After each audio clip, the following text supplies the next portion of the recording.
जी का खालसा वाहिगुरु जी की फतेह। एक सवाल जो संगत की तरफ से रिपीटेडली पूछा जा रहा है कि हमारी लाइफ में मुश्किलें ख़त्म होने का नाम ही नहीं ले रही हैं। दुख जो है एक के बाद एक कोई ना कोई प्रॉब्लम लाइफ में आती ही जा रही है। जबकि हम नाम सिमरन भी करते हैं, अमृत वेला भी संभालते हैं, गुरु पातशाह के हुक्म में चलते हैं, लेकिन कभी पैसों की तंगी आ जाती है लाइफ में, कभी रिश्तों को लेके कोई प्रॉब्लम आ जाती है, कभी कोई हमारा कोई बहुत अपना, हमारा कोई बहुत ख़ास हमसे दूर चला जाता है, कोई बीमारी है घर में जो ख़त्म होने का नाम नहीं ले रही है। यानी बात करें तो कोई ना कोई दिक्कत, कोई ना कोई परेशानी जो है वो सर उठा ही लेती है।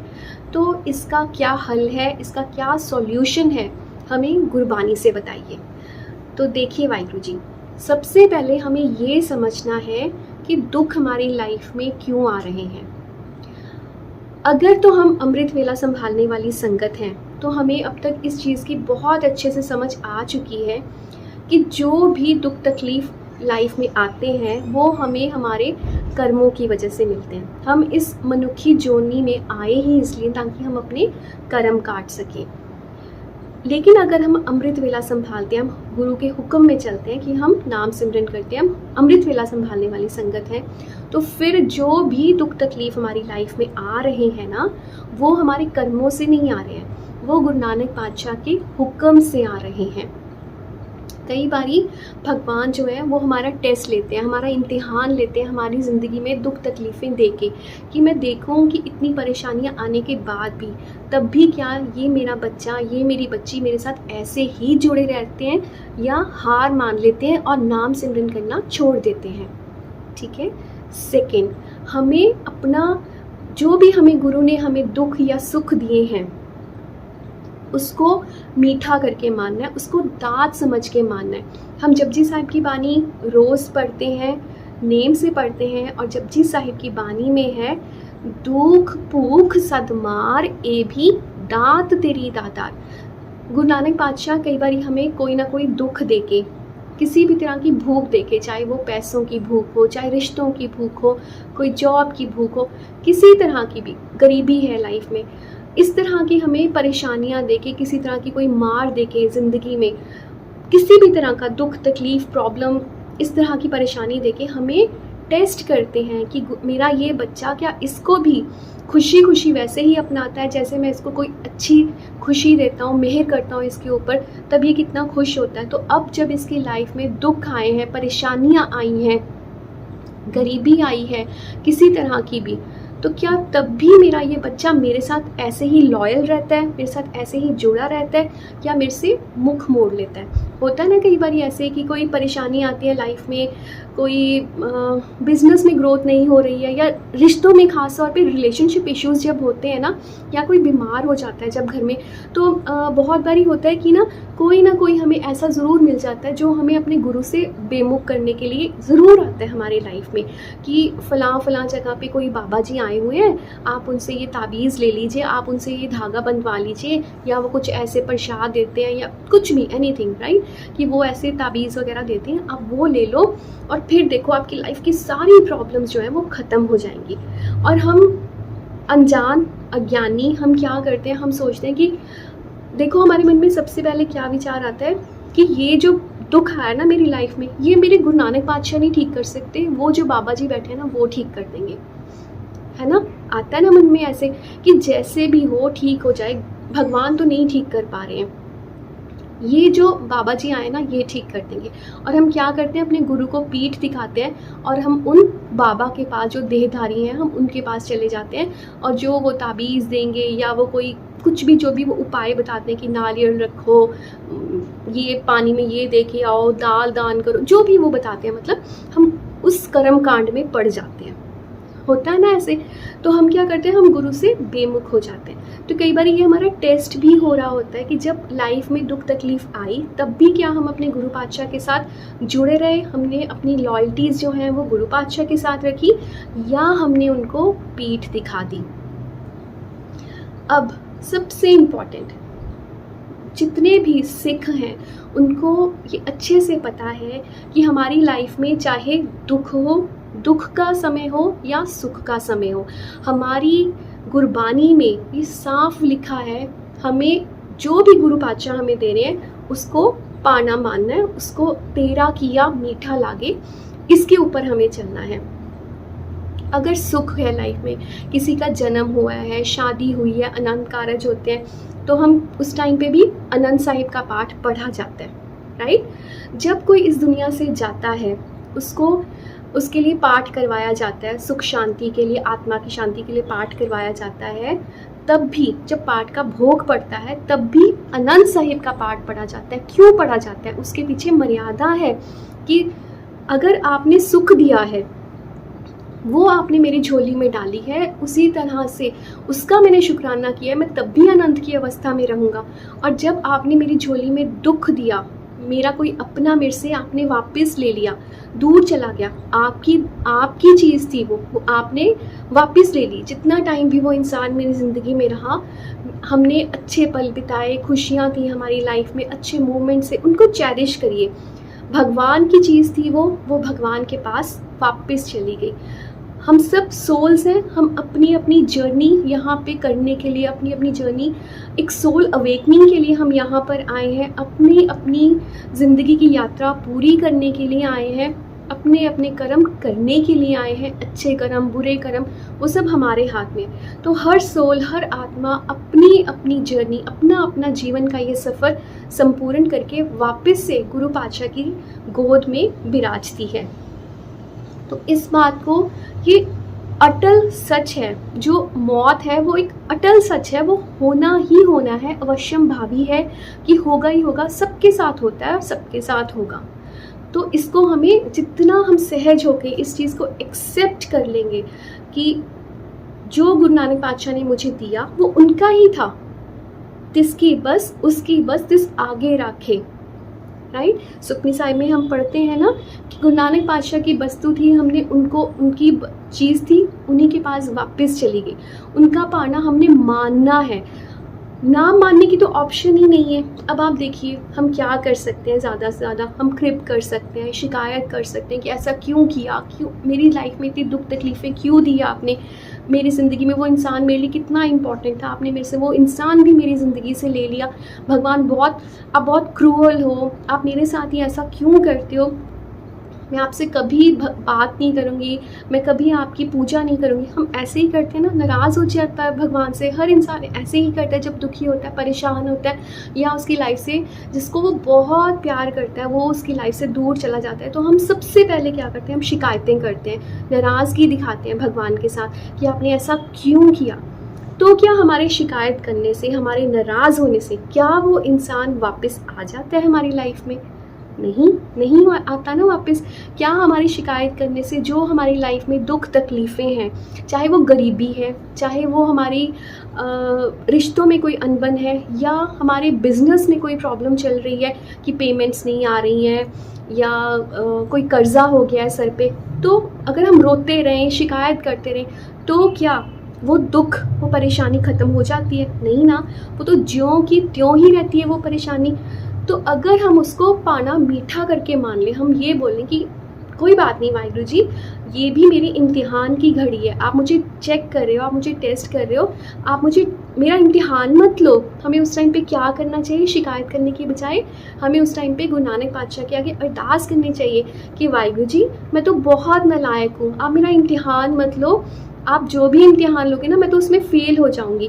मैं कोई शिकायत नहीं कर रही हूँ, जो आप मेरी झोली में डाल रहे हो, जो आप मेरे से ले रहे हो, आपकी इच्छा है, आपकी मेहर है, जो आपको अच्छा लगता है वो आप कीजिए, बस अपनी मेहर मेरे ऊपर बना के रखिए। यानी इन अ नटशेल मैं आपको ये समझाना चाहती हूँ कि गुरु का पाना मानने के अलावा हमारे पास और कोई ऑप्शन है ही नहीं। चाहे सुख है, चाहे दुख है, अगर हम उसको मीठा करके, अगर हम उसको दाद समझ के एक्सेप्ट कर लेंगे कि हाँ जो हुआ मेरी समझ तो है ही नहीं ना, हम तो सोच ही नहीं सकते, हम समझ ही नहीं सकते कि गुरु नानक पातशाह ने हमारे लिए क्या सोच के रखा, उन्होंने ऐसा क्यों किया। इस क्यों का जवाब किसी के पास नहीं है।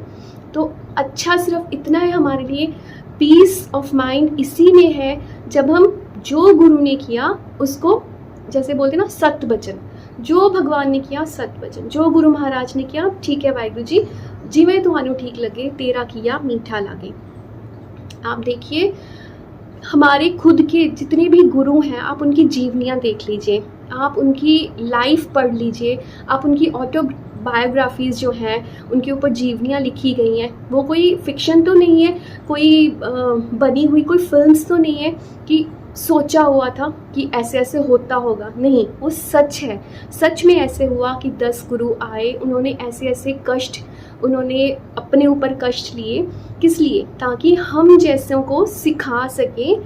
क्या गुरु गोबिंद सिंह जी महाराज जिन्होंने अपना सरबंस लुटा दिया, अपने 4 साहिबजादे जिन्होंने शहीद करवा दिए, उनकी माता जी, माता गुजरी जी ठंडे बुर्ज में छोटे छोटी नन्ही नन्ही जानों के साथ ठंडे बुर्ज में तसीहे सहते रहे, भूखे प्यासे उनको रखा गया, जिंदा नीहों में चिनवा दिया गया, छोटे छोटे बच्चों को, छोटे छोटे साहिबजादों को खूंखार मुगल फौजों के साथ लड़ाया गया, साहिबजादों को। तो क्या अगर उस टाइम पे गुरु गोबिंद सिंह जी महाराज चाहते तो क्या अपना जो उनकी इतनी विरासत थी, उनका इतना बड़ा राज्य था, क्या वो उसको बचा नहीं सकते थे? क्या वो अपने साहिबजादों को, अपने बच्चों को, क्या वो एक करामात वो दिखाते, एक इशारा वो करते तो ये सब कुछ ऐसे ही ठीक हो जाता? उनको कुछ करने की, उनको कुर्बानियाँ देने की, शहीदी करने की कोई ज़रूरत ही नहीं थी, पर उन्होंने किया।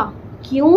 एक आम आदमी की तरह वो रहे, एक आम इंसान की तरह वो रहे कि जो गुरु महाराज करवा रहे हैं, जो गुरु करवा रहे हैं, मुझे उसको ही मीठा करके मानना है, ताकि हम जैसे अज्ञानी हम ये समझ सके, हम शिकायत करना छोड़ सकें।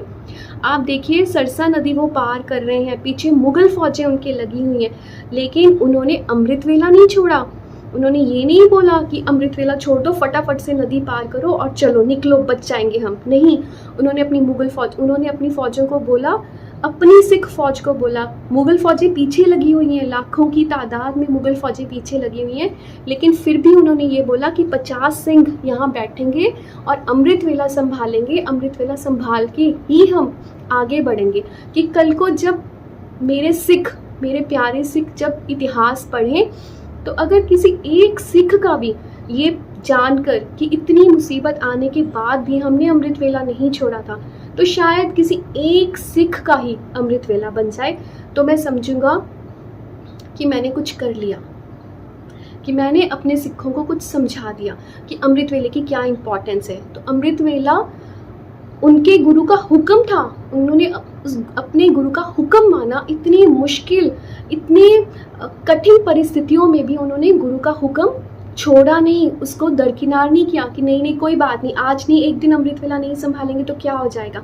उन्होंने अमृत वेला संभाला, अपना सरबंस लुटाया, गुरु का पाना मीठा करके माना। गुरु अर्जन देव जी महाराज जिनके शहीदी गुरपुरब अब जाके समाप्ति हुई है, जिनकी 5वें गुरु नानक, उन्होंने देखिए उनको गरम तवे पे बिठाया गया, उनके ऊपर गरम रेत डाली गई, लेकिन उनके मुंह से उफ तक नहीं निकली। वो बैठे हुए जपजी साहिब की बानी का पाठ कर रहे हैं, वो बैठे हुए श्री सुखमनी साहिब की बानी का पाठ कर रहे हैं, और क्या कह रहे हैं आगे से? तेरा पाना मीठा लागे, तेरा किया मीठा लागे। अगर वो चाहते तो क्या वो जो भी उनके ऊपर अत्याचार हो रहा था, जो मुगल फौज उनके ऊपर अत्याचार कर रही थी, तो क्या वो उसको ख़त्म नहीं कर सकते थे? वो अगर एक इशारा भी करते, एक इशारा अगर वो करते, तो मुगल साम्राज्य धज्जियाँ उड़ जाती उसकी, उसी टाइम वो ख़त्म हो जाता। लेकिन नहीं, उन्होंने कहा अगर ये मेरे गुरु का हुक्म है तो मैं उन्हीं के हुक्म से चलूँगा। अगर मेरा गुरु ये चाहता है कि मुझे ये दुख मिले, अगर मेरा गुरु ये चाहता है कि मैं तख्ती तवी पे बैठूं, तो मैं बैठूंगा और गुरु का पाना मीठा करके मानूंगा। निर्वैर है हमारी निर्वैर सिख कौम जो है, वो निर्वैर की भावना उनमें आए।